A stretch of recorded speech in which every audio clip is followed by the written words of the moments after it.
Lakini kupongeze na Dr. Kapinga. Unafanya kazi kubwa sana. Lakini na nyinyi pia mnafanya kazi kubwa sana. Hatujapata malalamiko ya upotevu wa dawa. Hatujapata malalamiko ya nyinyi kutokutimiza wajibu wenu. Hatujapata malalamiko kwamba mmekuwa sehemu ya watu kutokupata huduma wakapelekea kuandamana kuja kwa mkuu wa wilaya. Kama wao wanapata huduma, tafsiri yake nyinyi mnatimiza wajibu wenu wa msingi.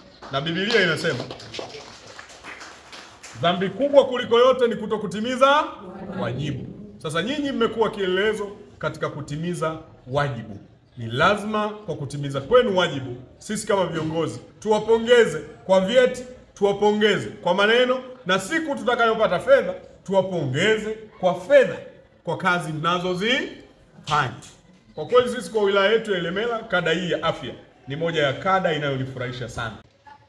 Mimi nimetembea kwenye vituo takribani 8, nimeridhika na huduma alizotoa, na bahati nzuri wengi mlikuwa hamnijui, nilikuwa nakuja kwa njia kama mwananchi wa kawaida, lakini sikuona tatizo kubwa. Yale madogo madogo yote nilikuwa naomba DMO tu, hapa rekebisha hili, hapa rekebisha hili, hapa rekebisha hili, hapa rekebisha hili. Nimeyaona kwa macho yangu na hayo mnayaweza.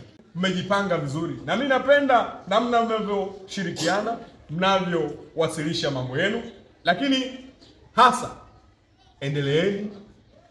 Maana mgema ukimsifia tembo hutia maji. Endeleeni kutoa huduma ya kuwatumikia Watanzania. Endeleeni kutunza rasilimali miundombinu iliyokuwepo, lakini na dawa zinazokuja.